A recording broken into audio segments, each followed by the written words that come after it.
च्या संयुक्त विद्यमाने आपण आयोजित केलेला आहे। विद्यार्थी मित्रांनो, आजच्या कार्यक्रमामध्ये आपल्याला प्रमुख मार्गदर्शन म्हणून अनंत पांडे सर, मुख्याध्यापक, मराठवाडा हायस्कूल परभणी, हे आपल्यासाठी आज मार्गदर्शन करणार आहेत। तसेच श्रीपाद कुलकर्णी सर, गणित तज्ञ, आणि आजचे विषयाचे मार्गदर्शक त्र्यंबक वडसकर सर। तर विद्यार्थी मित्रांनो, तर आलेल्या पाहुण्यांचं आपण प्रथम स्वागत करूया। त्याच्यासाठी मी अनंत पांडे सर, श्रीपाद देशपांडे सर आणि वडसकर सर यांना मी मंचावर बोलवत आहे। तर आपण विद्यार्थी मित्रांनो सर्वांनी यांचं आपण टाळ्या वाजवून एकदा स्वागत करूया। सर प्लीज या। तर अनंत पांडे सरांचं स्वागत आज श्रीपाद देशपांडे सर करतील।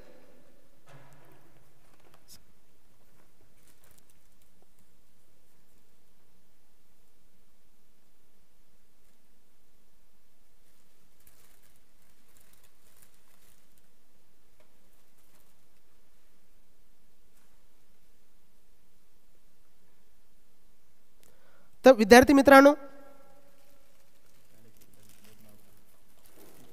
Thank you sir. यानंतर आजच्या विषयाचे तज्ञ त्र्यंबक वडसकर सर यांचं स्वागत मी स्वतः करेन।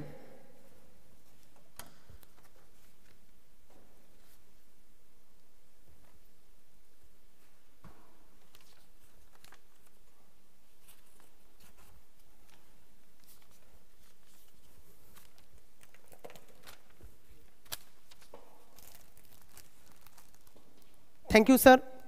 यानंतर विषयतज्ञ श्रीपाद देशपांडे सर यांचं स्वागत पांडे सरांना मी करण्यासाठी विनंती करतोय।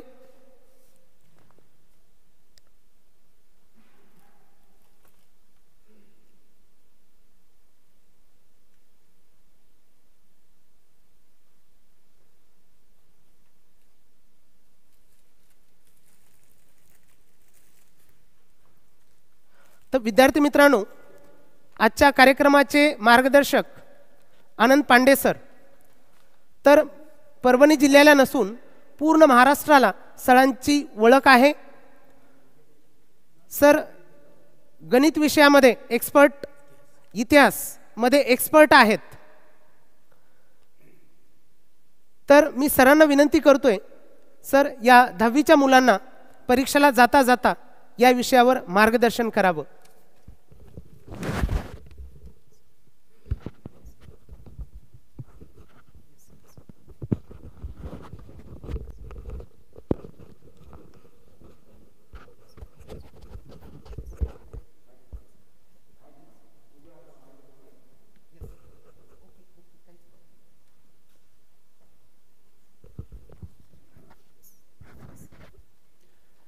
डॉक्टर हुलसुरे फाउंडेशन, जिल्हा शिक्षण संवर्धन मंडळ व शिक्षण विभाग माध्यमिक जिल्हा परिषद परभणी यांच्या संयुक्त विद्यमानं परीक्षेला जाता जाता या कार्यक्रमात आजच्या या कार्यक्रमामध्ये तज्ज्ञ मार्गदर्शक देशपांडे सर, वडसकर सर, याचबरोबर या कार्यक्रमासाठी आतुरतेनं वाट पाहत असलेले सर्व विद्यार्थी मित्र, बंधू भगिनी, शिक्षक बंधू भगिनी आणि पालक बंधू भगिनींनो, खरं म्हणजे परीक्षेला जाता जाता या कार्यक्रमाचं आयोजनच हुलसुरे सरांनी इतकं उत्कृष्ट केलं आहे। गेल्या वर्षीसुद्धा कोरोनाच्या या संकट काळामध्ये सुद्धा सरांनी अशाच पद्धतीचं आयोजन केलं होतं। उद्या आपण गणतंत्र दिन साजरा करणार आहोत। आज 25 जानेवारी आहे। विद्यार्थी बंधू भगिनींनो, गणतंत्र दिनाच्या पूर्वसंध्येला आपल्या सर्वांना मनःपूर्वक हार्दिक हार्दिक शुभेच्छा। गणतंत्र दिन साजरा करत असतानाच आपण परीक्षेला जाता जाता या विषयाचं चिंतन देखील करतो आहोत। मागील 2 वर्षापासून एका महामारीच्या लाटेचा सामना आपण सर्वजण करतोय. काही जणांनी या संधीचं सोन्यात रूपांतर केलं, घरी खूप अभ्यास केला, वाचन केलं, चिंतन केलं, मनन केलं, लेखन केलं आणि स्वाध्यायही केला. परंतु काही जण मात्र दुर्दैवानं आता काय करायचं, पुढे काय करायचं या विवंचनेमध्ये यक्ष प्रश्नातच राहिले. परंतु तरी देखील 15 मार्चपासून आपली परीक्षा आहे, अजून पुरेसा वेळ आपल्या हातात आहे. म्हणून विद्यार्थी बंधू भगिनींनो, कुठेही न खचता आत्मविश्वासाच्या शिदोरीच्या आधारावर आपल्याला या परीक्षेला सामोरं जायचं आहे. आणि आपल्याला निश्चित विश्वास आहे की ज्या ज्यावेळी आत्मविश्वासाची गुरुकिल्ली आपल्यासोबत असते त्यावेळी यश हे आपल्यासोबत सदैव असतं. आणि म्हणून हे यश प्राप्त करण्यासाठी ज्या 5 गोष्टी महत्त्वाच्या असतात त्या 5 गोष्टीचा दररोज आपण आपल्या जीवनामध्ये अंगीकार केला पाहिजे. वाचन, लेखन, चिंतन, मनन आणि स्वाध्याय या पंचसूत्रीच्या आधारावर आपण 10वीच्याच परीक्षेत काय तर जगातल्या कुठल्याही स्पर्धा परीक्षेमध्ये, जीवनाच्या परीक्षेमध्ये यशस्वी होऊ शकतो असा विश्वास आहे. या पंचसूत्रीच्या आधारावर आपण यश मिळवू शकतो. ईसापनीतीमध्ये एक गोष्ट आहे. एक वाघ आणि त्याचा मित्र जंगलामध्ये फिरत होते. जंगलामध्ये फिरत असताना ते एका रानडुकराच्या जवळ थांबले आणि रानडुक्कर त्या ठिकाणी त्याचा सुळा काढून झाडाला घासत होते. वाघाने विचारलं, आज काय लढाईला जायचा बेत आहे का? त्यावेळी रानडुकरांनी सहजपणे, स्वाभाविकपणे जे उत्तर दिलं होतं ते उत्तर असं होतं, मित्रा, मला लढाईला जायचं नाही, परंतु जो लढवय्या शूर लढाऊ योद्धा असतो त्याचं शस्त्र सदैव हे सतेज करून ठेवलेलं असलं पाहिजे, त्याला नक्कीच धार लावून ठेवलेली असली पाहिजे. विद्यार्थी बंधू भगिनींनो, आपलं शस्त्र हे वाचनाचं आहे, आपलं शस्त्र हे लेखनाचं आहे, आपलं शस्त्र चिंतनाचं आहे, आपलं शस्त्र मननाचं आहे, आपलं शस्त्र हे स्वाध्यायाचं आहे. ज्याप्रमाणे सुळा काढून ठेवलेला तो रोज घासायचा, आम्हाला सुद्धा रोज वाचन, लेखन, चिंतन, मनन आणि स्वाध्याय करावा लागेल. आणि हे पंचसूत्रीच्या आधारावर आम्हाला यशस्विता निश्चितपणे आमच्या गळ्यात यशस्वी माळ घालेल. म्हणून आम्हाला जीवनामध्ये कुठल्याही संकटाचा विचार न करता यापुढे यशाकडे अखंड झेप घ्यायची, अखंड झेप घ्यायची या उक्तीप्रमाणे मार्गक्रमण करावं लागेल. म्हणून त्यासाठी ही पंचतंत्र म्हणजे हे जे 5 सूत्र आहेत, या 5 सूत्राच्या आधारावर आम्ही यशस्वी होऊ शकतो. मग 10वीची परीक्षा असेल, 12वीची परीक्षा असेल, जीवनातली कुठल्याही स्पर्धेची परीक्षा असेल, या सर्वांमध्ये आम्ही यशस्वी होऊ शकतो. मी आपल्या सर्वांना 10वीच्या परीक्षेला जाता जाता या कार्यक्रमामध्ये परीक्षेसाठी मनःपूर्वक हार्दिक हार्दिक शुभेच्छा देतो आणि पुन्हा एकदा असा विश्वास व्यक्त करतो की विश्वास हा मणीचा सांगू उभ्या जगाला, आम्ही रवी उद्याचे अंधार भेदण्याला, हा अंधार आम्ही कष्ट करून साहसाच्या माध्यमातून दूर करू आणि आम्ही यश पादाक्रांत करू. आम्ही हे यश साध्य करत असताना समाज, पितृऋण, मातृऋण, समाज ऋण, देश ऋण या 4ही ऋणांना आम्ही फेडू आणि यश प्राप्त करू. पुन्हा एकदा सर्वांना मनपूर्वक हार्दिक हार्दिक शुभेच्छा. धन्यवाद.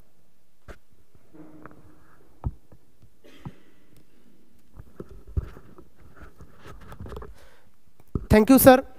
तर विद्यार्थी मित्रांनो, सरांनी तुम्हाला यश मिळवण्यासाठी काही फॉर्म्युले दिलेले आहेत.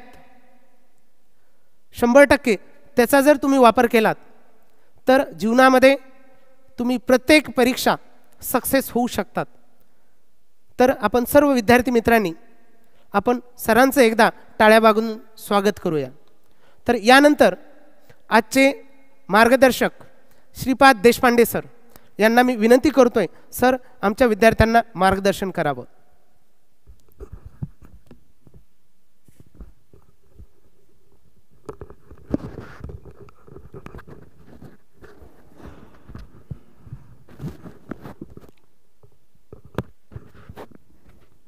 हुलसरे फाउंडेशन परभणी, जिल्हा परिषद शिक्षण विभाग, माध्यमिक विभाग परभणी. आणि जिल्हा शिक्षण संवर्धन मंडळ यांच्या संयुक्त विद्यमाने गेल्या 2 वर्षे आपण एक चांगला उपक्रम राबवत आहोत आणि यावर्षीसुद्धा तो उपक्रम आपण हाती घेतलेला आहे। यामध्ये सगळ्या विषयांचं मार्गदर्शन होणार आहे, म्हणजे मराठीपासून भूगोलापर्यंत। आणि सगळ्यात महत्त्वाची गोष्ट अशी आहे की दररोज एक विषय, एक मार्गदर्शक आपल्याला मार्गदर्शन करणार आहेत। फक्त विद्यार्थी मित्रांनो एक गोष्ट लक्षात घ्या की उद्या 26 जानेवारी प्रजासत्ताक दिन आहे, त्यानिमित्त आपण हा कार्यक्रम सुट्टी असं जाहीर करतो या कार्यक्रमासाठी। आणि त्यानंतर दुसऱ्या दिवशी म्हणजे 27 जानेवारीला इंग्रजी या विषयाचं मार्गदर्शन करण्यात येणार आहे। आणि आपल्या परभणीच्या नामांकित शाळा जी आहे बालविद्या मंदिर, त्या बालविद्या मंदिरचे प्रशिक्षक श्री रुघे सर हे मार्गदर्शन करणार आहेत। त्या निमित्तानं तुमच्याशी संवाद साधताना मला एक गोष्ट नक्की सांगावी वाटते की एवढ्या पेंडेमिक परिस्थितीमध्ये सुद्धा आपण खूप चांगल्या प्रकारे तयारी करत आहोत। आणि ही तयारी करत असताना आपण रात्रीचा दिवस केलेला आहे, दिवसाची रात्र केलेली आहे। आणि जो काय अभ्यासक्रम आहे तो पूर्ण आत्मसात केलेला आहे। आता फक्त परीक्षा 45 दिवसानंतर आपल्याला सामोरं जायचं आहे परीक्षेला। तर यासाठी म्हणून आपण काय काय करावं हे आमचे सगळे मित्र आपल्यासमोर सादर करणार आहेत। मी या सगळ्यांना त्याबद्दल शुभेच्छा देतो आणि विद्यार्थी मित्रांना सुद्धा शुभेच्छा देतो। धन्यवाद।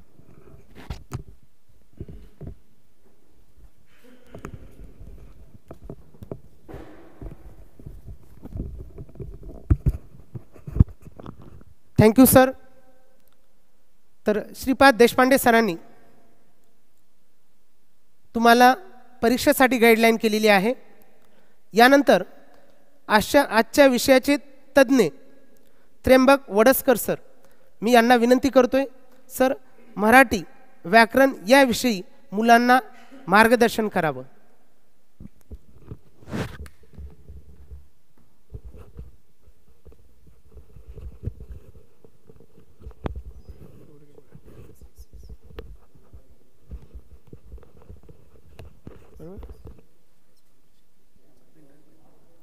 इथंच लावलेलं आहे आपल्या ह्याच्यामध्ये, गरज नाही का? नाही याच्यामध्ये नोट 5 मध्ये नोट 5 अरे मिनिमाइज केलं होतं, मिनिमाइजच केलं होतं।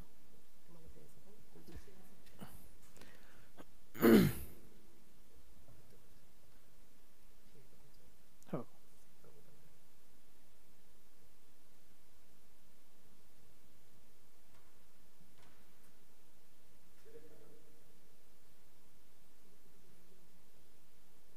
मिनिमाइज करून दिलं तुम्हाला त्यांनी केलं होतं।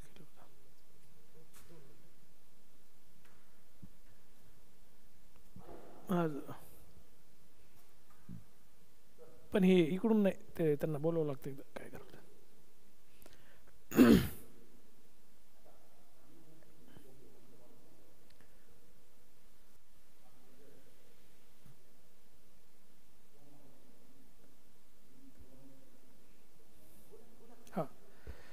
विद्यार्थी मित्रांनो नमस्कार।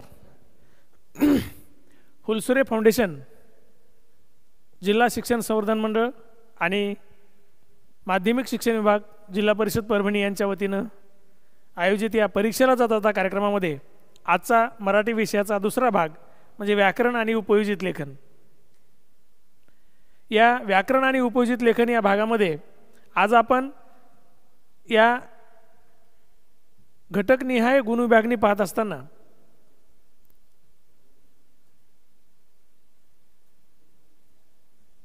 काल मराठी भाषेच्या संदर्भानं गरुड सरांनी जी सांगितलं की बरोबर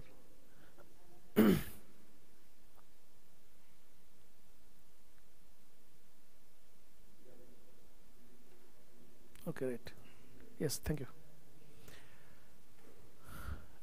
मराठी कुमार भारती प्रथम भाषा घटकनिहाय गुणविभागणी हे पाहत असताना मला खरंच खूप आनंद वाटतो की हुलसुरे फाउंडेशनच्या वतीनं हा अतिशय चांगला उपक्रम चालू आहे. आजचे मार्गदर्शक आणि आमचे मार्गदर्शक Pande sir, Deshpande sir, Hulsure sir उपस्थित आहेत. पांडे सरांनी जी पंचसूत्री सांगितली ती अतिशय मला महत्त्वाची वाटते. वाचन, लेखन, मनन, चिंतन आणि स्वाध्याय या गोष्टीनं खऱ्या अर्थानं म्हणजे सगळ्याच विषयाच्या बाबतीमध्ये ही पंचसूत्री जर तुम्ही वापरली तर मला वाटतं की विद्यार्थ्याला ताण येणार नाही आणि तशा पद्धतीनं तुम्ही यश मिळवल्याशिवाय राहणार नाही. तर मराठी भाषेमध्ये काल आपण पाहिलं होतं की गद्य विभागासाठी 18 गुण, पद्य विभागासाठी 16, स्थूल वाचनासाठी 6 या भागाचा काल आपण अभ्यास केलेला आहे. आज आपण उपयोजित लेखन 24 गुण आणि भाषाभ्यास 16 गुणांचा म्हणजे 40 गुणांचा अभ्यास आज आपण करणार आहोत.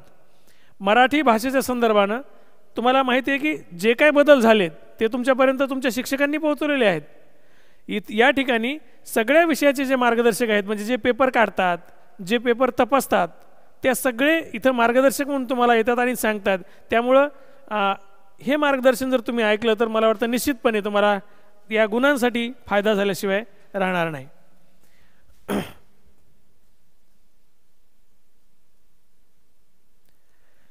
या प्रश्नपत्रिकेमध्ये प्रश्न काढताना 3 गटामध्ये विभागणी केलेली असते. एकदम सोपे प्रश्न 40%, मध्यम प्रश्न 40%, अवघड प्रश्न 16%, अशा पद्धतीने त्या गुणांची विभागणी केलेली असते. या भाषाभ्यास या व्याकरणाच्या भागामध्ये तुमच्या लक्षात येईल की 8 मार्काला व्याकरण घटकावर आधारित आणि भाषिक घटकावर आधारित 8 असे 16 मार्कासाठी आहे. हे व्याकरणावरील सगळेच प्रश्न अतिशय सोपे असतात म्हणजे हे मार्क पडायला तुम्हाला काहीच हरकत नाही. त्यानंतर पत्र आणि सारांश हे मध्यम भागामध्ये येतं, 6 गुण आहेत. त्यानंतर जाहिरात लेखन, बातमी लेखन, कथा लेखन हे 10 गुणांसाठी थोडंसं अवघड आहे. समजून घेतलं तर मला वाटतं काही अवघड नाही.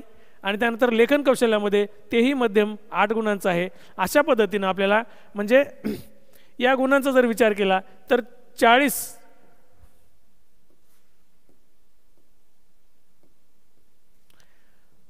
म्हणजे पहा हे 8 आणि 8 16, त्यानंतर हे 16 आणि हे 8 अशा पद्धतीनं 40 गुणांचा आपल्याला अभ्यास करता येईल. आता जाहिरात लेखन, बातमी लेखन, कथा लेखन यांनी अवघड घटकामध्ये टाकलेलं आहे, पण मला वाटतं की अतिशय सोपं आहे. ते आपण कशा पद्धतीने आहे ते पाहणारच आहोत.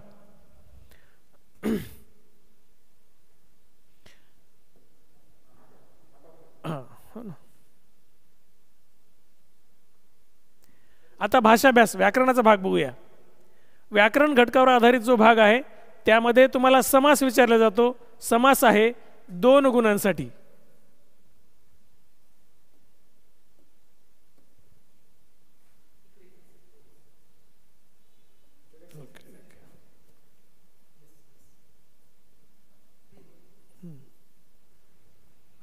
समास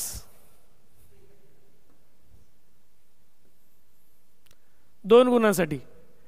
द्विगु समास, कर्मधारय समास, द्वंद्व समास, वैकल्पिक द्वंद्व, समाहार द्वंद्व आणि इतरत्र द्वंद्व. द्वंद्व समासाचे हे प्रकार आहेत. म्हणजे समासाचा जर तुम्ही थोडाफार अभ्यास केला तर 2 मार्क तुम्हाला अतिशय सोपा आहे. म्हणजे मुख्य समासाचे प्रकार जे 4 आहेत त्यापैकी ह्याचे काही भाग आहेत आणि द्वंद्व समासाचे हे प्रकार म्हणजे उपप्रकार आहेत.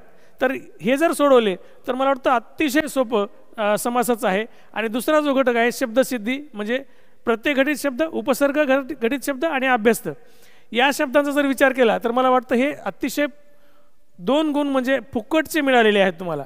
म्हणजे प्रत्यय घटित आपण 5वी पासून प्रत्यय शिकत आलोत, उपसर्ग शिकत आलोत आणि अभ्यस्त शब्द ह्या शब्दांचे 2 मार्क आहेत. पुढचा आहे वाक्प्रचार. वाक्प्रचाराला 4 कृती देतात, त्यापैकी 2 कृती सोडवायच्या. म्हणजे 4 वाक्प्रचार देतात, त्यापैकी 2 वाक्प्रचाराचा अर्थ सांगायचा आणि त्याचा वाक्यात उपयोग करायचा.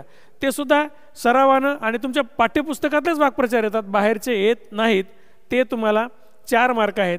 अशा पद्धतीनं तुम्हाला हे 8 मार्कांचा अभ्यास करता येईल. वाक्प्रचाराचा अर्थ लिहिलात 1 गुण मिळतो आणि वाक्यात उपयोग केलात तर 1 गुण मिळतो. अशा पद्धतीनं हे व्याकरणावरचा भाग अतिशय सोपा आहे. त्यानंतर दुसऱ्या 8 गुणांची विभागणी पहा. 5वी शिकत आलेला समानार्थी शब्द आपल्याला येतं, विरुद्धार्थी शब्द, एकवचन, अनेक वचन, वचन बदला, वचन ओळखा, शब्दसमूहाबद्दल एक शब्द लिहिणे, 3 शब्दसमूह दिले असतात, 2 सोडवणे अपेक्षित आहे आणि शब्दातील अक्षरापासून अर्थपूर्ण शब्द तयार करणे. म्हणजे 5वी ज्या शब्दांशी तुम्ही खेळत आलात तेच शब्द तुम्हाला या ठिकाणी आहेत. हे 4 घटकावर 4 कृती विचारतात. त्यानंतर लेखन नियमाचं आहे, 6 शब्दापैकी 4 पर्याय देतात, त्यापैकी 4 अचूक शब्द ओळखायचा. त्यानंतर वाक्यातील लेखन नियमानुसार चुकीचे शब्द ओळखून दुरुस्त करून लिहा. काही चुकीचे शब्द देतात ते आपण दुरुस्त करून लिहायचे. म्हणजे आपण व्यवस्थित जसं पांडे सरांनी सांगितलं की वाचनाने लेखन, वाचताना ह्या गोष्टी आपल्या लक्षात येतात की शब्द कसा असला पाहिजे.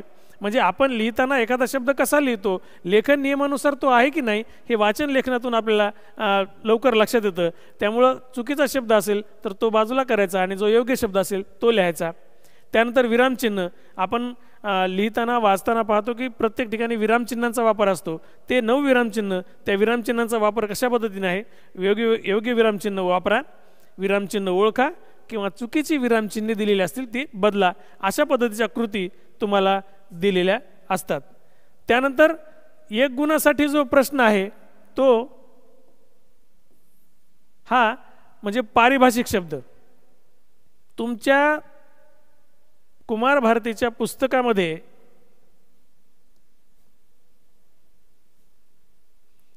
पारिभाषिक शब्द तर 2 पारिभाषिक शब्द देतात, दोन्ही सोडवणे अपेक्षित आहे. प्रत्येक शब्दासाठी अर्धा गुण आहे.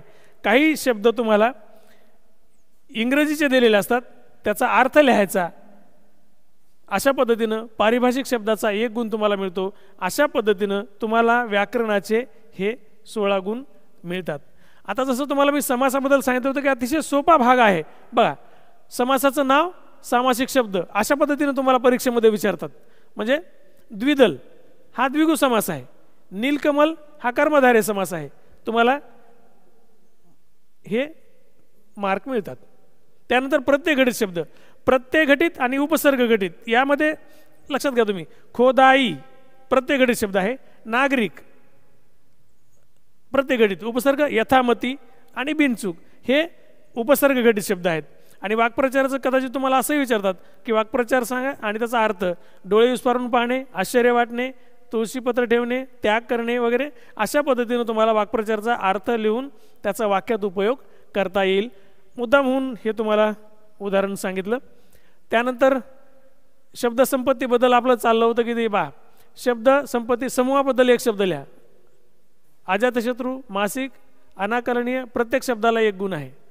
त्यानंतर समानार्थी शब्द आहे, रात्र, निशा, रजनी, यामिनी अर्थपूर्ण शब्द तयार करा. विनायक, विना, नायक, नाक हे तुम्हाला वर्गामध्ये शिकवलेलं आहे. फक्त हे तुम्हाला एक उजळणी व्हावी या निमित्तानं मी तुम्हाला दिलेलं आहे. लेखन नियमानुसार बघा.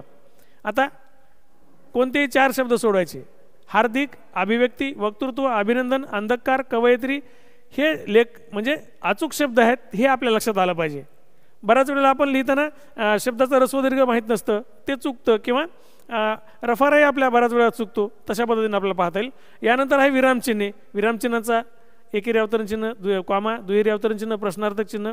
आणि पारिभाषिक शब्दामध्ये हे आहे बायोडाटा, इव्हेंट. इव्हेंट म्हणजे घटना, बायोडाटा म्हणजे स्वपरिचय किंवा वैयक्तिक माहिती.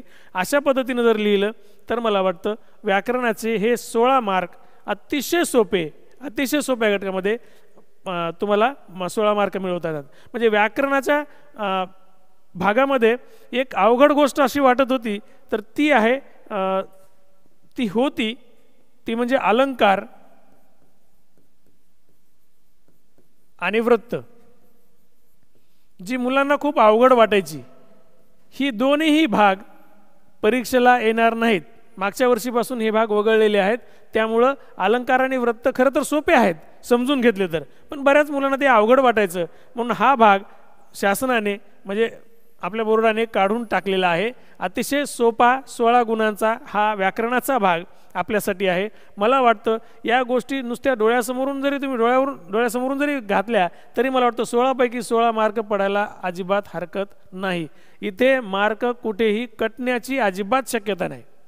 म्हणजे गणितासारखे मार्क आहेत, तुम्हाला पैकीचे पैकीच मार्क पडणार. मला इथं 1.5 आहे, 2 पैकी 1.5 पडेल का? अजिबात नाही. त्यामुळं काळजी न करता व्याकरणाचा चांगला अभ्यास करा. त्यानंतरचा जो भाग आहे तो आहे उपयोजित लेखनाचा. उपयोजित लेखन, खरं तर उपयोजित लेखनामध्ये सुद्धा गणितासारखेच मार्क पडतात. यामध्ये जे भाग आहेत वेगवेगळे, या उपयोजित लेखनामध्ये पहिला भाग आहे पत्रलेखन, त्यानंतर आहे सारांश लेखन, त्यानंतर आहे जाहिरात लेखन, बातमी लेखन, कथा लेखन आणि लेखन कौशल्यामध्ये प्रसंग लेखन, आत्मकथन आणि वैचारिक लेखन. हे म्हणजे उपयोजित लेखन ज्या विद्यार्थ्यांना जास्तीचे मार्क घ्यायचे आहेत,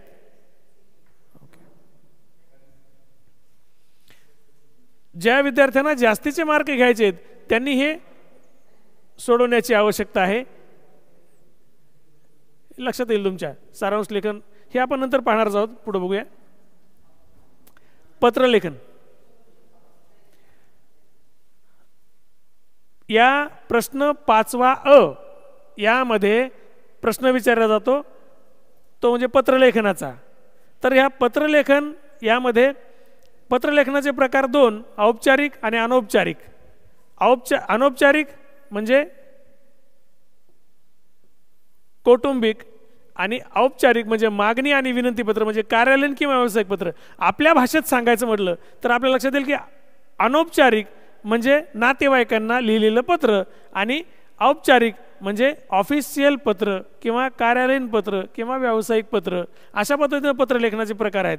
परंतु या वर्षी म्हणजे 10वीच्या अभ्यासक्रमामध्ये आपण कौटुंबिक पत्र एक बघणार आहोत आणि दुसरं आहे मागणी पत्र आणि विनंती पत्र. हे ऑफिशियल 2 पत्र.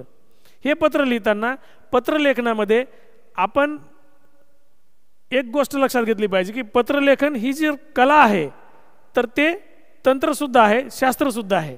म्हणजे ते कसं लिहायचं याचं शास्त्र आहे आणि त्याच्यामध्ये काय लिहायचं तर ती कला आहे. मला वाटतं कला आणि शास्त्र याचा संगम म्हणजे हे पत्रलेखन आहे. हे पत्रलेखन आम्ही बघणार आहोत. पहिल्यांदा आपण बघूया औपचारिक पत्र.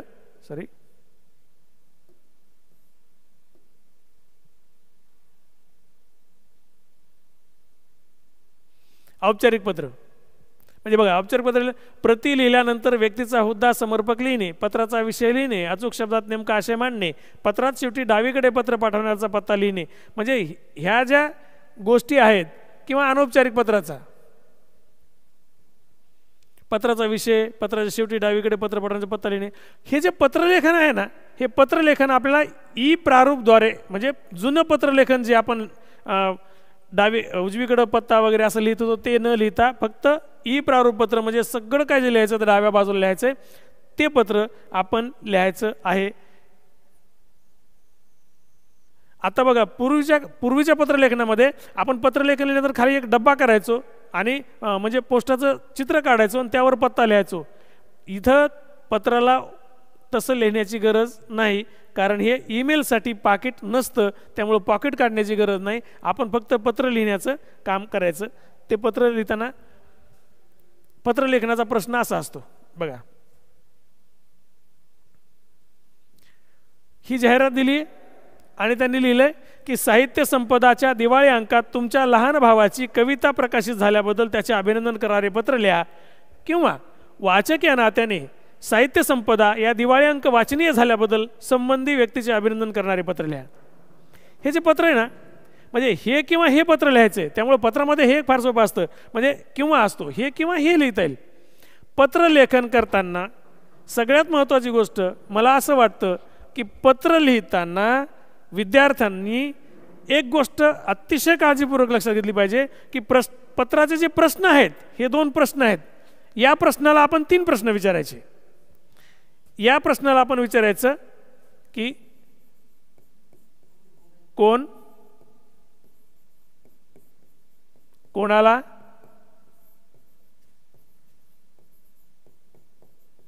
आणि कशासाठी. लक्षात घ्या, ज्यावेळी आम्ही मराठीचे पेपर तपासतो, ज्यावेळी पत्रलेखन तपासतो, त्यावेळी पत्रलेखनामध्ये सगळ्यात जास्त चुका विद्यार्थ्यांच्या इथं होतात की ती पत्र लिहिणारा कोण, कोणाला लिहायचंय पत्र आणि कशासाठी लिहायचंय या 3 प्रश्नाची उत्तरं तुम्हाला मिळाले की तुम्हाला पत्र व्यवस्थित लिहिता येतं, त्याचे मार्क तुम्हाला मिळतात. म्हणून याला प्रश्न विचारायचा, कोण म्हणजे पत्र लिहिणारा कोण आहे, कोणाला पत्र लिहायचं आहे आणि कशासाठी लिहायचं आहे. या 3 प्रश्नाची उत्तरं मिळाली की तुम्हाला पत्र व्यवस्थित लिहिता येईल आणि त्याचे मार्कही तुम्हाला पडतील. लक्षात येते. म्हणजे पत्रलेखन करताना या गोष्टी अतिशय महत्त्वाच्या आहेत. पत्रलेखनाचा प्रश्न विचारला की या दोन्ही प्रश्नांना तुम्ही प्रश्न विचारा, कोण, कोणाला, कशासाठी. कारण विद्यार्थी लिहिताना पत्र लिहिणारा कोण आहे हे बऱ्याच वेळा चुकतात. म्हणजे विद्यार्थ्यांना पत्राचा प्रश्नच मुळात समजत नाही. त्यामुळं हे 3 जर प्रश्न विचारले तर मला वाटतं पत्र कोणाला लिहायचं आहे हे आपल्या लक्षात येईल. बघा, साहित्य संपदाच्या दिवाळी अंकात तुमच्या लहान भावाची कविता प्रकाशित झाल्याबद्दल त्याचे अभिनंदन करणारे पत्र लिहा. हा विषय, याला प्रश्न विचारा, कोण, तर मी म्हणजे पत्र लिहिणारा मी. कोणाला अभिनंदन करणारं पत्र लिहायचं, लहान भावाला. कशासाठी, तर साहित्य संपदाच्या दिवाळी अंकात त्याची कविता प्रकाशित झाली आहे. लक्षात आलं. मग हे जर कळालं की लिहिणारा मी आहे, माझ्या भावाची कविता प्रकाशित झाली साहित्य संपदामध्ये म्हणून त्याचं अभिनंदन करायचं आहे, अशा पद्धतीनं आपल्याला हे पत्र लिहिता येईल. किंवा दुसऱ्या प्रश्नाला विचारा, कोण, मी वाचक. कोणाला, संबंधी व्यक्तीचे अभिनंदन साहित्य संपादाचा दिवाळी अंक वाचनीय झाल्याबद्दल म्हणजे दिवाळी अंकाच्या संपादकाचं. कशासाठी, तर तो वाचनीय झालाय, खूप चांगला अंक झालाय म्हणून ते पत्र लिहायचे. म्हणजे पत्र लेखन करताना या 3 प्रश्नाची उत्तरं मिळाली तर मला वाटतं पत्रलेखनाचे मार्क्स तुम्हाला सहज मिळून जातील. तर पत्राचा हा जो ई प्रारूप नमुना आहे तो अशा पद्धतीने येईल.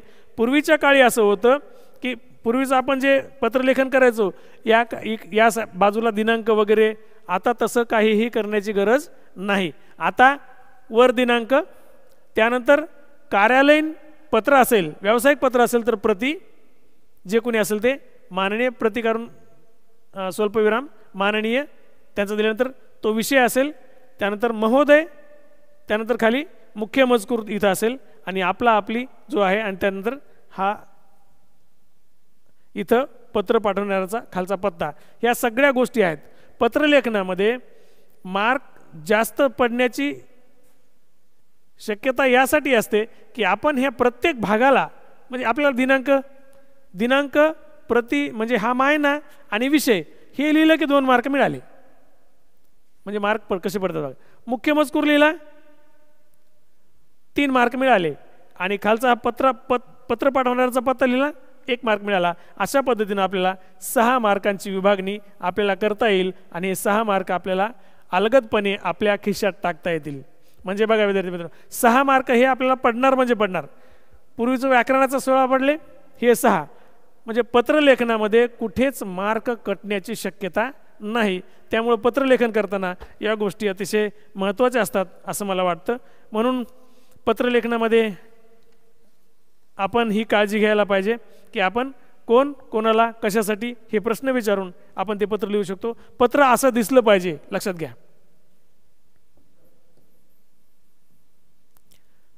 पुन्हा एकदा बघा, पत्र लिहिताना डाव्या बाजूला वर दिनांक, त्यानंतर प्रति, माननीय, विषय, महोदय, मुख्य मजकूर, आपली जो कोणी असेल तो पत्ता, पत्र पाठवणाराचा. अशा पद्धतीनं पत्रलेखनाचा नमुना आपल्याला पाहता येईल. जर हेच पत्र जर कौटुंबिक पत्र असेल तर फक्त प्रतीच्या ठिकाणी प्रिय बंधू, प्रिय जे कोणी असेल ज्याला पत्र लिहितो आपण ते तसा महिना असेल. म्हणजे वडील असेल तीर्थरूप बाबांना, तीर्थस्वरूप बाबांना वगैरे, हे अशा पद्धतीने लिहिता येईल. त्यानंतर विषय, घरच्या पत्राला म्हणजे कौटुंबिक पत्राला विषय नसतो, महोदय नसतं. अशा पद्धतीनं पत्रलेखन करता येईल. पत्राचा नमुना मी तुमच्यासाठी मुद्दाम होऊन आणलेला आहे, तुमच्या लक्षात येईल. बघा,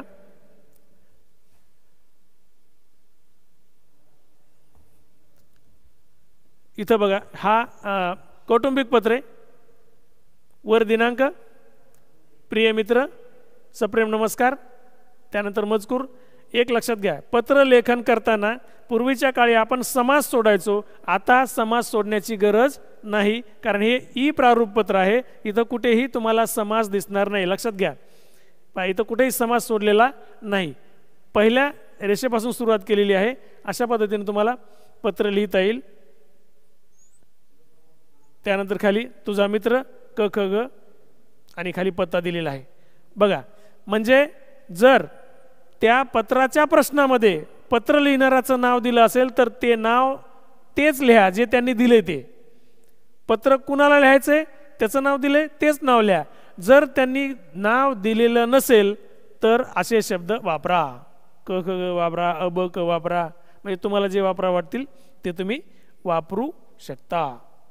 तर अशा पद्धतीने तुम्हाला हे पत्र पाहिलं. दुसरं एक पत्र तुम्हाला दाखवण्यासाठी मुद्दाम होऊन आलेले बघा. हे आता हे जे आहे तर हे व्यावसायिक पत्र बघा. वर दिनांक, प्रति माननीय व्यवस्थापक बाळकृष्ण पर्यटन, श्री यशवंत सांगली, पिनकोड नंबर, विषय महोदय. महोदयाला स्वल्पविराम दिल्यानंतर पुढच्या ओळीमध्ये काहीही लिहायचं नाही. त्याच्या खाली पुन्हा सुरू. हे पत्र तयार, आपली कृपाभिलाषी क क ग आणि हा पत्ता दिलेला आहे. असं जर पत्र लिहिलं तर तुम्हाला 6 पैकी 6 मार्क मिळाल्याशिवाय राहणार नाहीत. म्हणजे पत्रलेखनाचे हे तुमचे पक्के मार्क झाले. हेच पत्र तुम्हाला पुन्हा दाखवण्यासाठी सहज बघा. विद्यार्थ्यांनी कसे पत्र लिहित बघा. तुमचं उत्तरपत्रिकेचं पेज पुन्हा एक सांगतो. इथं आपण लिहिले मागणी पत्र, असं लिहिण्याची गरज नाही. वर दिनांक, प्रति, विषय,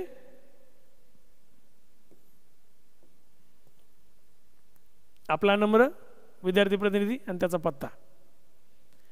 अशा पद्धतीने तुम्हाला पत्र लिहिता येईल. पुन्हा एक पत्र दाखवतो. हे पुन्हा कौटुंबिक पत्र. हे असं अभिनंदन पत्र लिहिलं ती लिहिण्याची गरज नाही. दिनांक, पत्र सुरू होईल.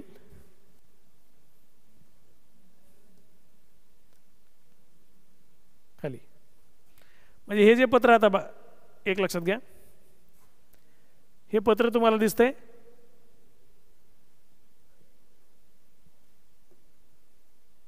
दिनांक, मायना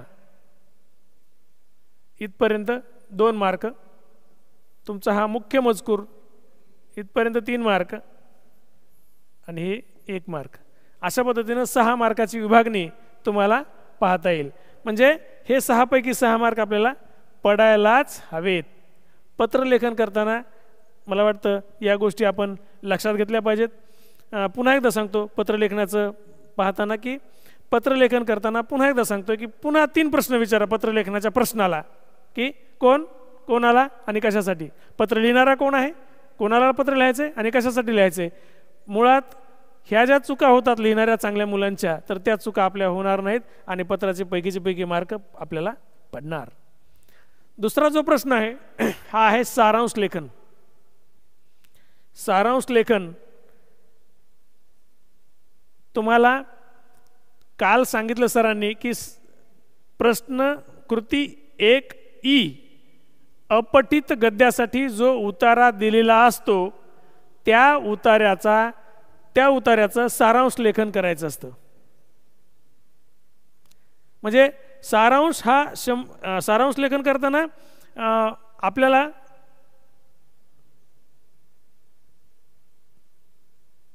म्हणजे तो परिच्छेद जो दिलेला असतो त्याची मध्यवर्ती संकल्पना आपल्याला लिहायची असते. आता सारांश लेखन करताना बऱ्याच विद्यार्थ्यांना ते खूप अवघड वाटतं. पण खरं सांगू का 100 ते 120 शब्द दिलेले असतात. आपल्याला 40 शब्दामध्ये 40 ते 50-60 शब्दामध्ये आपल्याला सारांश लेखन करायचं आहे. सार आणि अंश म्हणजे जो काही तुम्हाला उतारा दिलेला आहे त्यातला सार म्हणजे त्याचा अर्थ काय, अंश म्हणजे थोडक्यात अर्थ म्हणजे थोडक्यात अर्थ काय तर ते सारांश लेखन आहे. या सारांश लेखनाला म्हणजे पत्रलेखन किंवा सारांश लेखन दोन्हीपैकी कुठलंही एक सोडवायचं. 6 गुण आहेत. म्हणजे अतिशय कमी शब्दासाठी जास्तीत जास्त गुण आहेत. परंतु बऱ्याच विद्यार्थ्यांना सारांश लेखन हे अवघड वाटतं. परंतु सारांश लेखन लिहिताना ही जर काळजी घेतली आपण की सारांश लेखन लिहिताना त्या परिच्छेदामधला महत्त्वाचा भाग कोणता आहे तो लिहिणं म्हणजे तो पूर्ण परिच्छेद आहे तो पूर्ण मन लावून वाचा, त्यातला विचार समजून घ्या, तो विचार आपल्या शब्दामध्ये मांडा. तेच म्हणजे सारांश आहे. या सारांश लेखनाला 6 पैकी 6 मार्क मिळू शकतात. परंतु बऱ्याच विद्यार्थ्यांना असं वाटतं की आपल्याला लिहिता येईल का, त्याची मध्यवर्ती संकल्पना आपल्या लक्षात येईल का, त्यातले उदाहरणं आपल्याला काढता येतील का, काही श्लोक असतील, ओवी असतील, काय असं म्हण असेल ती काढून टाकायची, उदाहरणं काढून टाकायची, तर हे जमेल का. त्यामुळं बरेच विद्यार्थी या सारांश लेखनापेक्षा पत्रलेखनाला प्राधान्य देतात आणि पत्रलेखन करतात. तुम्ही काहीही लिहा, पत्र लिहा किंवा सारांश लिहा, कोणतंही एक लिहा, दोन्हीही लिहून वेळ वाया घालवू नका. बऱ्याच विद्यार्थ्यांना सारांश लेखनसुद्धा खूप चांगलं वाटतं. सारांश लेखन म्हणजे तुम्ही जर एखादा चित्रपट पाहिला, एखादा लघुपट पाहिला, एखादी मालिका पाहिली, तर तुम्ही तुमच्या मित्राला जे सांगता ना तो सारांशच असतो ना. म्हणजे 2 तासाचा चित्रपट पाहिला तर त्याला तुम्ही 2 तास थोडी स्टोरी सांगता, त्याला 5 ते 10 मिनिटामध्ये सगळं सांगून टाकता. मग सारांश लेखनाचं तेच असतं. परिच्छेदामध्ये जो विचार मांडला आहे तो फक्त कमी शब्दामध्ये आणि स्वतःच्या भाषेमध्ये मांडायचा आणि सारांश लेखनाचे आपल्याला मार्क घेता येतील. या ठिकाणी मी एक मुद्दा म्हणून सारांश लेखन कसा करायचा त्याचं इथं तुम्हाला दाखवतोय. एक नमुना आणलाय. आपले जीवन सुखी, समाधानी आणि यशस्वी व्हावे असे प्रत्येकाला वाटत असते, पण तसे होत नाही. उलट सर्वत्र पाहिले असता दुःख मनभर, सुख कणभर हाच अनुभव येतो. या ठिकाणी दिलेला हा परिच्छेद आहे, त्याचा सारांश अतिशय कमी शब्दामध्ये या ठिकाणी केलेला आहे. म्हणजे तोपर्यंत त्याला ज्ञान प्राप्त होणे कठीण. माणसे अहंकाराचा फुगा कळत न कळत फुगवत असतात. अज्ञानाला आलेला आकार म्हणजे अहंकार, या अज्ञानाचा नाश झाल्याशिवाय माणसाला सत्याचा आणि सुखाचा साक्षात्कार होणे शक्य नाही. म्हणून माणसाला सुखी आणि समाधानी जीवन जगायचे असेल तर अहंकारावर लक्ष केंद्रित करून त्याला ताब्यात ठेवले पाहिजे. अहंकारी माणूस निसर्गाला जिंकण्याची भाषा बोलतो तेव्हा हे विसरतो की माणूस सुद्धा निसर्गाचा घटक आहे. हे जर 2 वेळा वाचलं तर तुमच्या लक्षात येईल.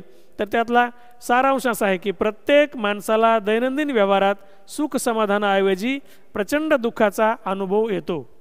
याचे कारण म्हणजे माणसामध्ये असलेला अहंकार रूपी राक्षस होय. अहंकार विविध रूपात माणसाला खऱ्या ज्ञानापासून वंचित ठेवतो. म्हणूनच स्वतः निसर्गाचा घटक असूनही माणूस निसर्ग जिंकण्याची भाषा करतो. माणसाने अहंकाराला जिंकायला पाहिजे. म्हणजे हे आपल्या भाषेत आलं, आपल्याला काय वाटतं त्याबद्दल ते आलं. अशा पद्धतीनं सारांश लेखन जर केलं तर 6 मार्क तुम्हाला मिळू शकतात. म्हणजे पत्रलेखन आणि सारांश लेखन यापैकी एक तुम्हाला सोडवायचं आहे.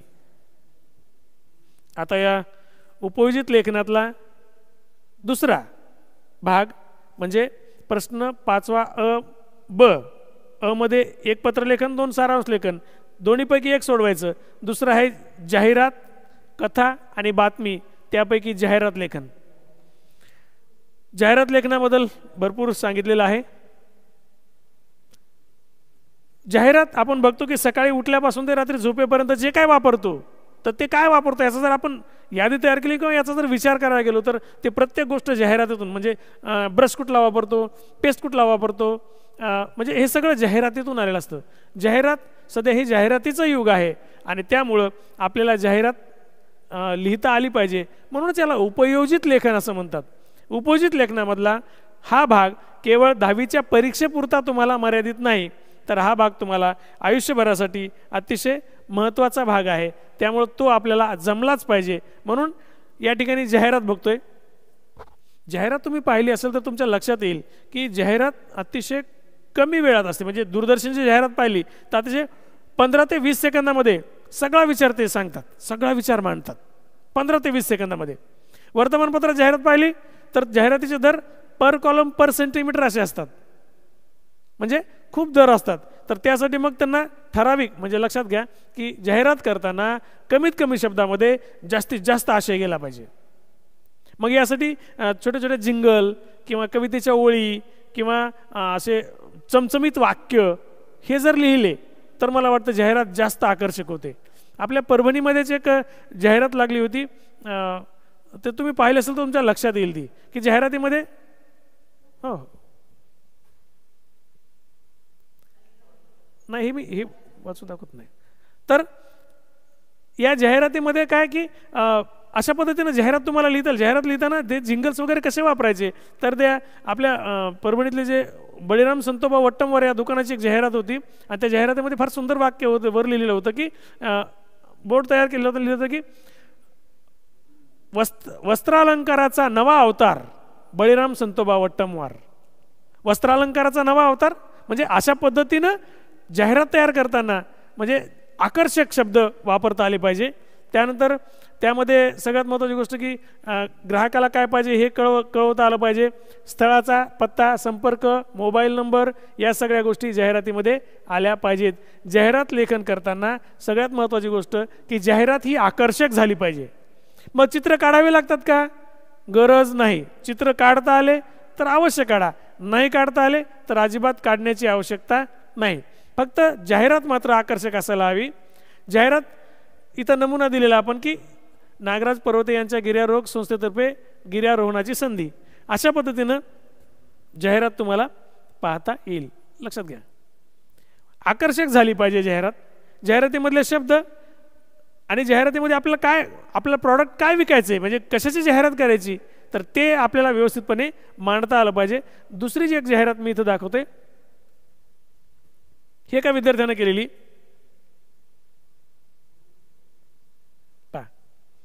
कलाविष्कार अभिनय कार्यशाळा, हे जे वर आपण इथे डिझाईन केली ना, ही अशी डिझाईन ते छान वाटतं. म्हणजे डिझाईनमुळं ही जी जाहिरात आहे थोडी आकर्षक होते. पण जाहिरात ही आकर्षक झाली पाहिजे अशा पद्धतीने आपल्याला जाहिरात करता येईल. मान्यवर दिग्दर्शक, नेपथ्यकार, अभिनेते यांचे मार्गदर्शन लाभणार. या सुट्टीत तुम्हाला अभिनय शिकायला आवडेल, चला तर रवींद्र नाट्य मंदिर मिनी थिएटर येते. अशा पद्धतीनं जाहिरात तुम्हाला तयार करता येईल. जाहिरात करताना लक्षात ठेवायचं, आपण कशाची जाहिरात करतोय ते मुख्य वर लिहायचं.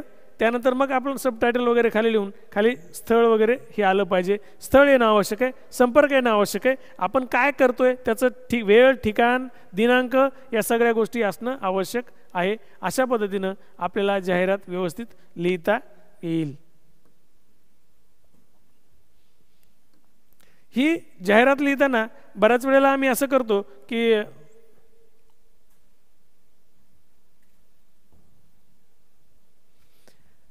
जाहिरात लिहिताना मी माझ्या विद्यार्थ्यांना बऱ्याच वेळेला असं सांगतो की जाहिरात लिहिताना काय करा, आकर्षक करायची ना तुम्हाला, तर जाहिरात कशाची आहे हे न पाहता आम्ही काय करतो की अगोदर एक उत्तरपत्रिकेमध्ये अशा पद्धतीनं जाहिरात किती मोठी करायची त्यानुसार ते आम्ही आखून घेतो. त्यानंतर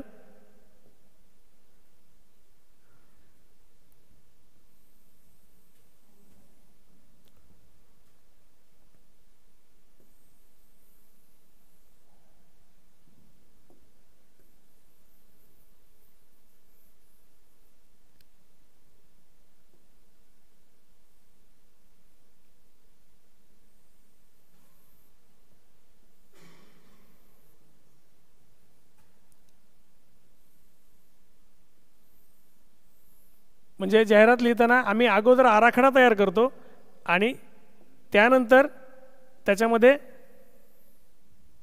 तुम्हाला काय टाकायचं तर तशा पद्धतीने टाकता येईल.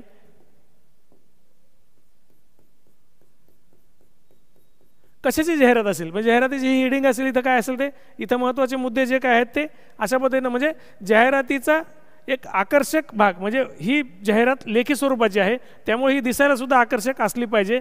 त्यामुळे चित्र काढायच पाहिजे असं नाही, वेगवेगळे आकार जरी काढले तरी ते व्यवस्थितपणे जाहिरात तुम्हाला दिसेल आणि जाहिरात चांगल्या पद्धतीनं काढता येईल. अशा पद्धतीनं जाहिरातीसाठी आपल्याला 5 गुण आहेत, तर हे 5 गुण आपल्याला मिळतात.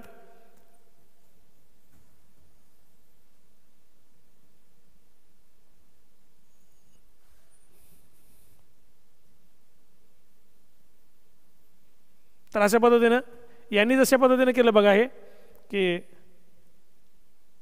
हे इथं वेगळा आकार दिलाय, तिथं वेगळा आकार दिलाय, खाली रेषेमध्ये दिलाय आणि वर कलाविष्कार अभिनय कार्यशाळेला त्यांनी कसं डिझाईन केले. अशा पद्धतीनं जाहिरात जर तुम्ही केली तर मला वाटतं तुम्हाला 5 पैकी 5 मार्क मिळायला काही हरकत नाही. मला वाटतं जाहिरात ही चौकट करावी, चित्राची गरज नाही. एखादं स्लोगन किंवा कवितेची ओळ किंवा म्हणीसारखं काही जर वापरता आलं, जिंगलसारखं जसं तुम्हाला म्हणालो, तर ते खूपच चांगलं होईल. कुठलीही जाहिरात जर करायची असेल तर तशा पद्धतीनं तुम्ही ते जाहिरात तयार करू शकता.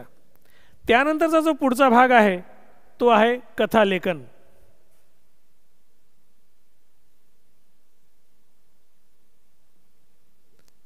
मला वाटतं लहानपणापासून आपण गोष्टी ऐकत आलोय. हे कथालेखन म्हणजे गोष्टी ऐकणं हे प्रत्येकालाच आवडतं, लहान लेकरापासून ते म्हाताऱ्या माणसांपर्यंत. हा जो कथालेखनाचा भाग आहे हा 5 गुणांसाठी आपल्याला आहे. तर इथं आपण स्वतः लेखक होणार, म्हणजे प्रत्येक विद्यार्थी लेखक होणार, कथा लिहिणार. तर कथा लिहिताना आपण पाहतो की आजी ज्यावेळेस आपल्याला गोष्ट सांगायची त्यावेळेस आजीला म्हणतो, आजी कोणती गोष्ट सांगणार? हां, मग राजाची गोष्ट सांग. हे जे म्हणजे कथेचं शीर्षक हे आपल्याला सुरुवातीला आपण ऐकलेलं असतं. त्यामुळे आपण जी कथा लिहिणार आहोत त्या कथेचं शीर्षक आपण लिहिलं पाहिजे. म्हणजे कथा कशाची आहे ती शीर्षक कशा पद्धतीने द्या, एखादे मन द्या, एखादं वाक्य द्या, एखादा शब्द द्या, चालेल, काही प्रॉब्लेम नाही, तशा पद्धतीने लिहिता येईल. तर कथा लिहिताना त्यातील घटना प्रसंग, कथेचं कसं असतं लिहिताना, आपण कथा ऐकली असेल तर एक राजा होता, असं झालं, हे असताना त्याच्यामध्ये काहीतरी असं घटना घडते आणि घटना ही प्रत्येक कथेमध्ये असलीच पाहिजे. त्यामुळं तुम्ही जर कथासंग्रह किंवा लेखकांना जर तुम्ही पाहिलं किंवा तुम्ही जे तुमचे पाठ पाहता, पाठामध्ये अनेक कथा असतात अभ्यासक्रमाच्या, तर त्यामध्ये तुमच्या लक्षात येईल की ती कथा कशी लिहिल्या जाते. मग त्या भाषेचा ओघ, घटनांचा ओघ, कालानुक्रम कसा असतो, अशा पद्धतीने आपल्याला पाहता येईल. कथा लिहिताना वातावरण निर्मिती महत्त्वाची आहे. मग कथा कशी लिहायची? तर कथाबीजावरून कथा लिहा, शीर्षकावरून कथा लिहा, दिलेल्या शब्दावरून कथा लिहा, किंवा अपूर्ण कथा पूर्ण करा. कथेचा पूर्वार्ध देतात, उत्तरार्ध तुम्ही लिहा, उत्तरार्ध देतात, पूर्वार्ध तुम्ही लिहा, अशा पद्धतीने, किंवा मुद्द्यावरून कथा लेखन करा. हे कथा लेखनासाठीचे पर्याय आहेत. कथाबीजावरून कथा तयार करा असेल, दिलेल्या शब्दावरून कथा असेल, शीर्षकावरून असेल, या कथा आपल्याला लिहायच्या आहेत. बऱ्याच वेळेला असं होतं की मुद्दे देतात, त्या मुद्द्यानुसार तुम्हाला कथा लिहायची असते. बऱ्याच वेळेला 50% अर्धी कथा ते देतात सुरुवातीची, आणि शेवट आपल्याला करायचा असतो. शेवट करताना मग बऱ्याच विद्यार्थ्यांना प्रश्न पडतो की आपण शेवट कसा करावा, काय केलं पाहिजे? तर शेवट कसाही करा, फक्त ती कथा वाटली पाहिजे. म्हणजे कथेचा शेवट सकारात्मकच करावा का? हो, सकारात्मक करावा, पण नाही वाटलं तुम्हाला नकारात्मक करायचं आहे, हरकत नाही. म्हणजे मागे एक छान कथा सांगितली होती, म्हणजे परीक्षेलाच आली होती की दिवाळीच्या सुट्ट्या होता, रमेश मामाच्या गावाकडे गेला. मामाच्या गावाला दिवाळीच्या सुट्ट्यामध्ये तो खेळत असतानाच त्या मित्रांसोबत नदीवर पोहायला गेला आणि अचानक रमेश पाण्यामध्ये बुडायला लागला. ती अर्धी कथा संपली. सॉरी, म्हणजे तुमच्या लक्षात येईल की रमेश पाण्यात पोहोचला आणि तो बुडतोय, इथं त्यांनी अर्धी कथा संपवली आहे. याचा उत्तरार्ध तुम्हाला लिहायचा आहे. आता उत्तरार्ध लिहिताना तो रमेश मामाच्या गावाला आलेला हे आपल्याला माहिती आहे. उत्तरार्ध लिहिताना पुन्हा एक विद्यार्थ्यांना सांगतो की अगोदरची पूर्वार्ध म्हणजे कथेचा सुरुवातीचा भाग, कथेचा सुरुवातीचा भाग तुम्ही उत्तरपत्रिकेत लिहिण्याची गरज नाही. बरेच विद्यार्थी असं करतात की अगोदरची कथा पूर्ण लिहितात आणि नंतर पूर्ण करा. गरज नाही, सुरुवातीचा भाग लिहिण्याची गरज नाही. नंतरचा उत्तरार्ध जो आहे तो उत्तरार्ध लिहायचा. तिथून पुढे लिहायचं की रमेश पाण्यात बुडत होता आणि मग पुढं काय झालं ते. मग पुढं लिहिताना रमेशला वाचवायचं की नाही वाचवायचं हे आपण ठरवणार. मग त्याला कसं वाचवायचं तेही आपण ठरवणार. पुन्हा काय घडणार तेही ठरवणार. म्हणजे कथेला खऱ्या अर्थानं विद्यार्थी हा त्यावेळी लेखक झालेला असतो. तुम्हाला लेखक व्हायचे म्हणजे तुम्हाला ही कथा तुमच्या पद्धतीनं लिहायची आहे. ही गोष्ट तुम्हाला लिहिता आली पाहिजे आणि या मुद्द्यावरून तुम्हाला निश्चितपणे गोष्ट छान पद्धतीनं लिहिता येईल.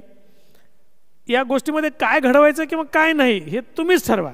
आणि तिसरा जो यामध्ये भाग आहे तर कथालेखनामध्ये शीर्षकावरून कथा लिहा हे आपण घेतलं. त्यानंतरचा आहे भाग बातमीचा. म्हणजे बघा, जाहिरात, कथा आणि तिसरा आहे बातमी, या तिन्हीलाही 5-5 गुण दिलेले असतात. पण तिन्हीही देतात, तिन्हीपैकी 2 लिहायचे. म्हणजे 10 मार्कासाठी हा प्रश्न विचारला जातो. विचारतात, कथाही विचारतात, जाहिरातही विचारतात आणि बातमी विचारतात. तिन्हीपैकी 2 तुम्हाला लिहायचे. म्हणजे जाहिरात आणि कथा लिहिली तर बातमी लिहू नका, बातमी आणि कथा लिहिली तर जाहिरात लिहू नका, किंवा जाहिरात आणि बातमी लिहिली तर कथा लिहू नका. तुम्हाला जे सोपं वाटतं त्या पद्धतीनं तुम्हाला हे सोडवता येईल. इथं आपण जो पुढचा भाग जो आहे पाहणार आहोत ती आहे बातमी. हो, अच्छा, ओके. तर तुमच्या लक्षात येईल की बातमी लिहिताना आपण दररोज वर्तमानपत्र वाचतो, वर्तमानपत्रामध्ये येणाऱ्या बातम्या वाचतो. बातमी ज्यावेळी वाचतो का त्यावेळी ते पेपर वाचून काढतो पूर्ण. तर ती बातमी कशी असते तर तुमच्या लक्षात येईल की या बातमीमध्ये घटनेची विश्वासार्हता, तटस्थ भूमिकेतून लेखन, घटनेचा अचूक योग्य तपशील, प्रत्यक्ष घडलेल्या घटनेचे लेखन होणे महत्त्वाचे, स्वतःच्या मनाची कोणतीही बाब त्यामध्ये समाविष्ट नसावी.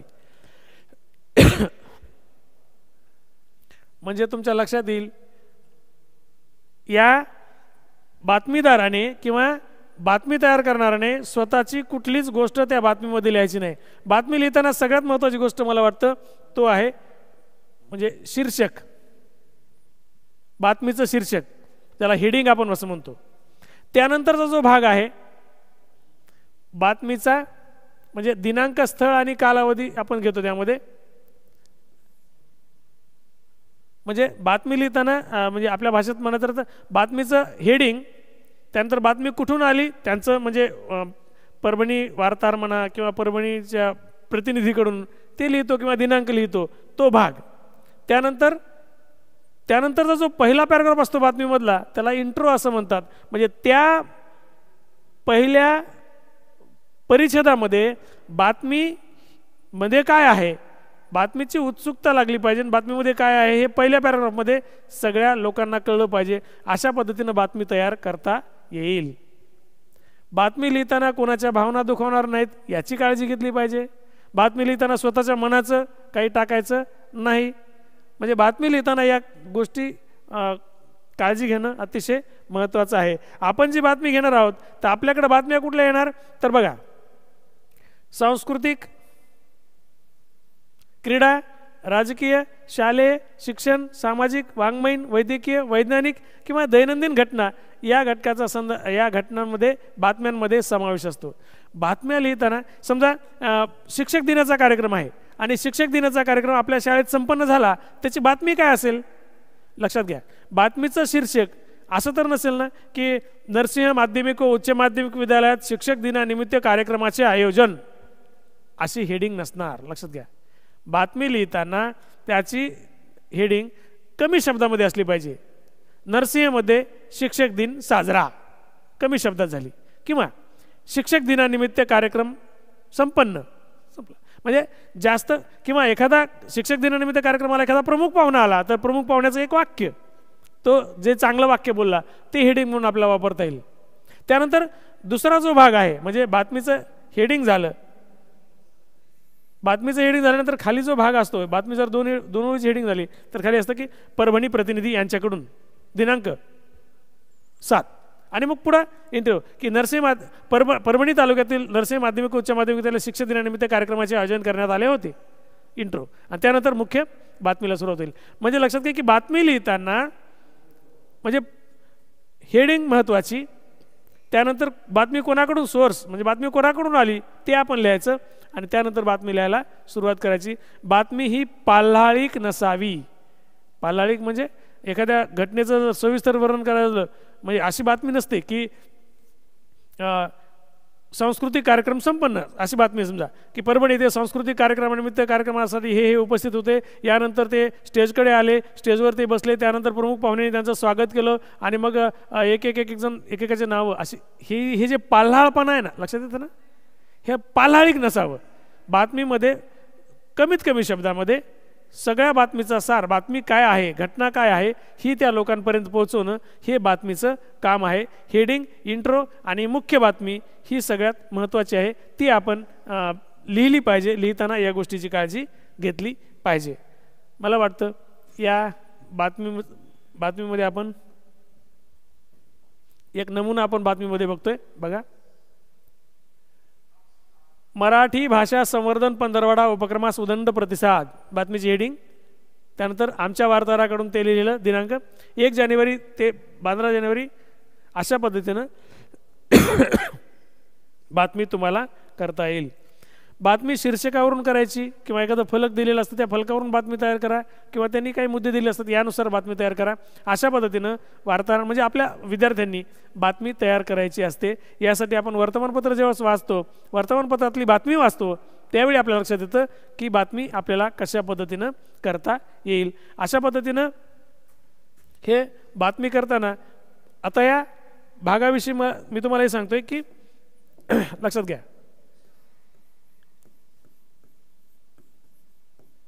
जाहिरात 5 गुण, कथालेखन 5 गुण, बातमी लेखन 5 गुण. परीक्षेमध्ये तीनही विचारतात. परीक्षेमध्ये तीनही विचारतात. जाहिरात विचारतात, कथालेखन विचारतात आणि बातमीसुद्धा. या तिन्हीपैकी तुम्हाला जे सोपं वाटतं ते तुम्ही सोडवायचं.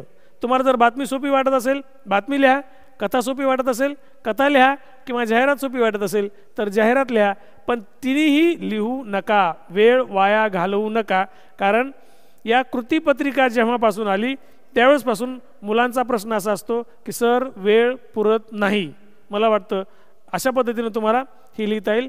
तर जाहिरात लिहा, कथा करा किंवा बातमी लिहा. तिन्हीपैकी 2 तुम्ही सोडवायचे, तिन्ही सोडवत बसायचं नाही. हा झाला भाग. त्यानंतर पुढचं बघूया. लेखन प्रकार. या उपयोजित लेखनामधला पुढचा आणि शेवटचा प्रकार म्हणजे लेखन प्रकार. म्हणजे तुमच्या लक्षात आलं असेल की आपण शेवटाकडे येत आहोत. या लेखन प्रकारामध्ये तुम्हाला माहीत असेल की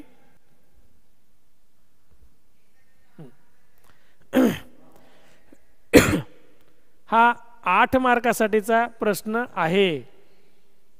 तर या 8 मार्काचा प्रश्नाला आपण या लेखन प्रकारामध्ये 3 भाग विचारले जातात. त्या 3 भागामध्ये तुमच्या लक्षात येईल बघा.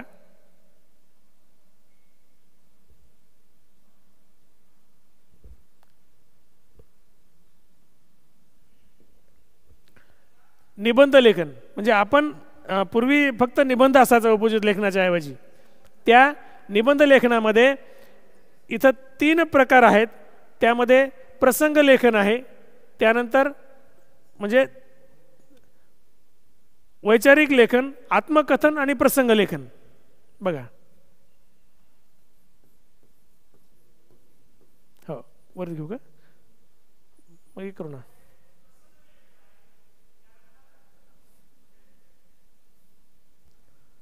ठीक आहे ना.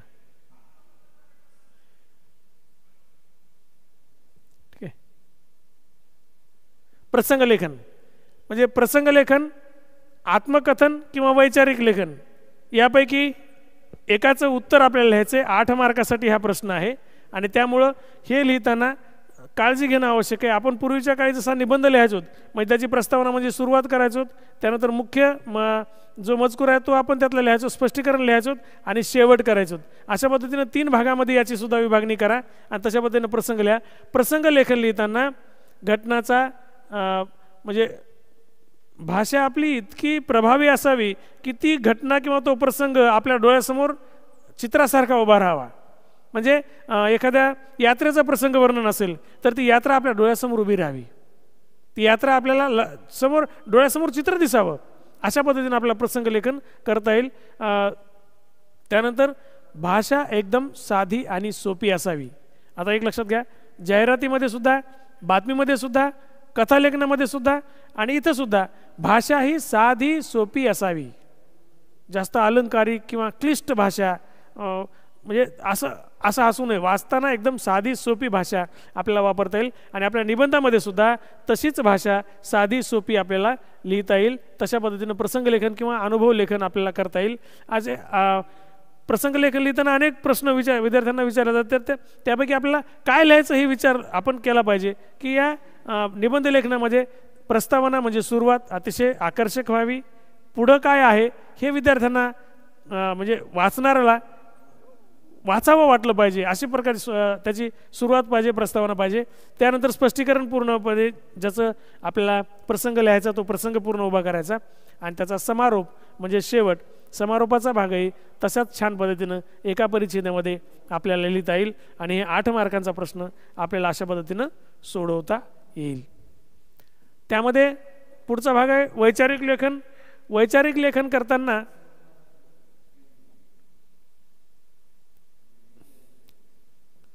या वैचारिक लेखनामध्ये सगळ्यात महत्त्वाची गोष्ट आपले विचार कसे आहेत, म्हणजे आपल्या विचारांना प्राधान्य आहे.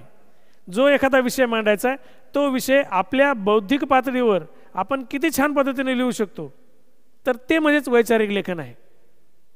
म्हणजे विचाराला दोन्ही बाजू असू शकतात, म्हणजे काय सकारात्मक किंवा नकारात्मक कुठली बाजू असू शकते. योग्य अयोग्य दोन्ही बाजूनी साधक बाधक चर्चा झाली पाहिजे. म्हणजे फक्त एकच विषय मांडायचा असं नाही. एखादा वैचारिक निबंध आहे, तो निबंध लिहिताना तर त्याच्या दोन्हीही बाजू आपल्याला लिहिता आल्या पाहिजे.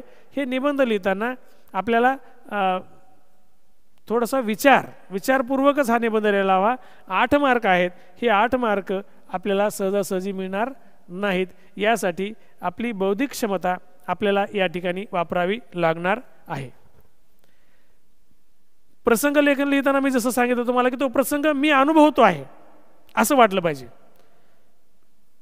म्हणजे आपल्या समोर तो घडतोय अशी कल्पना करून आपण ते लिहिलं पाहिजे. तो वाचताना खूप छान पद्धतीनं आपल्याला वाचावं वाटेल आणि मार्क देणारेही तशाच छान पद्धतीनं मार्क देतील. वैचारिक लेखन लिहिताना ही त्या वैचारिक लेखनाची मुद्द्याची मांडणी म्हणजे सुसंगत असली पाहिजे. आपण कशा पद्धतीने निबंध लिहितोय तर हे निबंध लिहिताना सुद्धा तो समोरच्याला वाचावा वाटला पाहिजे, अशा पद्धतीने निबंध आपल्याला लिहिता येईल. म्हणजे मुद्द्यांचं समर्थन करण्यास नामवंत विचारवंताचे विचार किंवा म्हणी सुवचनं आपण या ठिकाणी वापरू शकतो.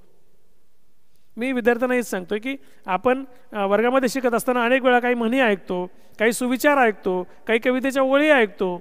या संदर्भानं वैचारिक लेखन करताना आपल्याला जे जे काही आठवलं ते या विषयाच्या संदर्भानं या वैचारिक लेखनामध्ये त्याचा उपयोग करायलाच पाहिजे. कारण पेपर तपासणारे जे असतात परीक्षक, त्या परीक्षकांसाठी ते फार महत्त्वाचं वाटतं. ते तपासणाऱ्याला ते वाटतं की अरे वा हे छान लिहिलं यानं, म्हणजे त्या कवितेच्या ओळी, त्या सुवचनं, सुविचार किंवा एखाद्या महापुरुषांचं एखादं वचन, महापुरुषांचं एखादं वाक्य ते जर आठवलं तर लिहायचं. स्वामी विवेकानंदांनी असं समजलेलं आहे, अशा पद्धतीने लिहिलं तर तपासणाऱ्यावर आपला जास्त प्रभाव पडतो. म्हणून या गोष्टी निबंध लेखनामध्ये अतिशय महत्त्वाच्या आहेत. मला वाटतं या वैचारिक लेखनाच्या नंतर आपण जो पुढचा भाग आहे तो आहे आत्मकथन. आत्मकथन लिहिताना ज्या कोणाचं आत्मकथन लिहायचं किंवा परीक्षेमध्ये आपल्याला ज्याचं आत्मकथन लिहायचं आहे तर ते आत्मकथन लिहिताना सुरुवात आकर्षक पाहिजे. त्याला 2 गुण आहेत. आकर्षक सुरुवात असेल 2 गुण, विषयानुरूप विस्तार व सुसूत्र मांडणी याला 2 गुण आहेत. त्यानंतर तुमची भाषाशैली आणि नाविन्यपूर्ण कल्पना याला 2 गुण आहेत. त्यानंतर सुयोग्य समारोप म्हणजे शेवट याला 2 गुण आहेत. अशा पद्धतीनं 8 गुणांचा हा प्रश्न अतिशय महत्त्वाचा आहे. मला वाटतं परीक्षेला जाता जाता मी तुम्हाला एवढंच सांगेन की या उपयोजित लेखन हा मराठी विषयाच्या संदर्भानं सांगतो. व्याकरण आणि उपयोजित लेखन यातला एकही प्रश्न तुमच्याच्यानं सोडवायचा राहू नये. आणि त्यातल्या त्यात हे जे वैचारिक लेखन आहे तो प्रश्न तुम्ही सोडवलाच पाहिजे, कारण 8 मार्कासाठीचा हा प्रश्न आहे आणि हा प्रश्न तुम्ही छान पद्धतीनं सोडवू शकता. पुन्हा एकदा सांगतो, तुम्ही जे काही सुविचार ऐकलेत, ज्या काय म्हणी ऐकल्यात, जे काही सुवचनं ऐकलेत, जे काय मोठ्या माणसांची वाक्य तुम्हाला माहिती आहेत, तुमच्या त्या वैचारिक विषयाच्या संदर्भानं जे काय येईल ते तुम्हाला इथं मांडता येईल. अशा पद्धतीनं तुम्हाला उपयोजित लेखनाचा सराव आणि व्याकरणाचा सराव तुम्हाला घरी करता येईल. मला वाटतं ह्या गोष्टी काल सांगितलेलं गरुड सरांनी सांगितलेलं गद्य आणि पद्य आणि स्थूल वाचनाचा भाग आणि आजचा व्याकरण आणि उपयोजित लेखनाचा भाग म्हणजे खऱ्या अर्थानं तुम्हाला फार मोठं यातून मला वाटतं एकही विद्यार्थी हा कमी मार्क घेणार नाही. अतिशय एकदम साधा, ज्याला आपण असं म्हणतो की एकदम साधा विद्यार्थी आहे, तो कमीत कमी या 80 पैकी 60 मार्क घेऊ शकतो. जर त्यानं मन लावून हे सगळं जर केलं, आता सांगितलं, आतापासून जरी सुरुवात केली तरी मला वाटतं मार्क कमी पडणार नाहीत. तर मला वाटतं आपला जो कोणी कार्यक्रम, आपल्या फाउंडेशनचा कार्यक्रम जे प्रत्येक विद्यार्थी ऐकतात, मला वाटतं तो विद्यार्थी प्रत्येकजण 60 मार्काच्या पुढे, म्हणजे 80 पैकी 60 मार्काच्या पुढे 60 ते 80 पर्यंत निश्चित गेल्याशिवाय राहणार नाही. असं प्रत्येक विषयाचं मार्गदर्शन फुलसुरे फाउंडेशनच्या वतीनं या ठिकाणी होणार आहे. पुढच्या वेळेला अनेक मार्गदर्शक प्रत्येक विषयाचे येणार आहेत. उद्या 26 जानेवारी निमित्त आपला हा कार्यक्रमाला सुट्टी असेल. 27ला पुन्हा इंग्रजी विषयाचं मार्गदर्शन होणार आहे. मला वाटतं या मार्गदर्शनाचा फायदा नक्कीच विद्यार्थ्यांना झाला असेल.